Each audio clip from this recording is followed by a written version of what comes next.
I'm Jeffrey Moran, and I'll be our group's moderator. I will be introducing all of our team members. So we have Jonathan, Mike, and Avery. We will be talking to you guys about how to create a successful movement.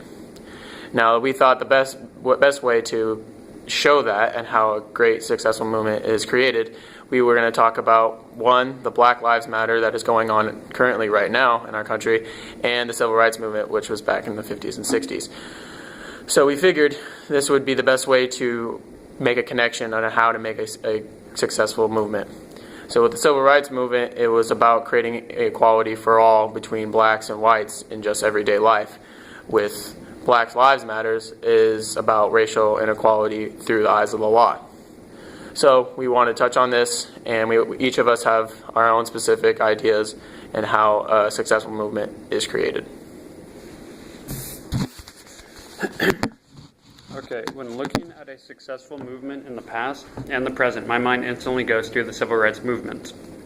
In particular, in today's day and age, the Black Lives Matter, and in the 50s and 60s, as previously stated, the civil rights movement. So in today's age, we have the Black Lives Matter movement, and in the past we had MLK's movement. Both of these movements have similarities, but however they also differ. Let us dive into the Black Lives Matter movement, comparing it to the previous civil rights movement. The recent Black Lives Matter revolution has been abundantly publicized through the media, and their main goal is to reduce or rid the U.S. of racial inequality, specifically in the eyes of the law, due to the fact they feel that African Americans are biased against and looked at differently than, say, a white individual, for example. And more often than not, you'll see in the news that another black individual has been shot and killed by police in light of a petty crime. The most common one that everyone can remember was the Ferguson shooting case. Okay, so Dr. King's movement was focusing on a similar task. He was fighting for equality amongst whites and blacks in America, but on a different spectrum. He wanted things like voting rights, equal bus seating, interracial schools, and overall acceptance in an overall white community. Now, both movements had very different ways of getting their messages across.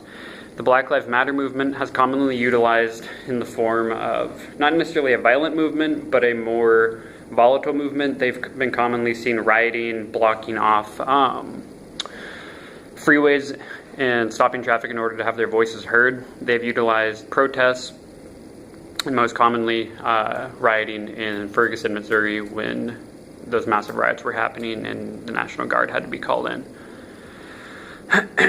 It shows how angry they truly are. In Martin Luther King Jr.'s movement, he had a very strict, peaceful stance and no violence. And he was very successful in getting his point across. His followers were commonly beaten, attacked by police and their dogs, sprayed with fire hoses, pepper sprayed, and thrown in jail. But he always had a no violence stance. And in my opinion, I feel like he got his point across better because of his no violence stance. People took him a little more seriously than today's Black Lives Matter movement. In the civil rights movement in the past, they had a specified leader, Martin Luther King Jr., who everyone could rally behind. But so far, the Black Lives Matter movement, there's yet to be one unified leader that everyone stands behind. But that's not to say that the Black Lives Matter movement isn't successfully being heard, but they just have different measures of doing so. It's really more of a volatile movement versus peaceful protesting. Now, both of these movements have their strengths and weaknesses, but both are also considered to be successful. Now, what takes a successful movement? A strong leader, a message, and the courage to act.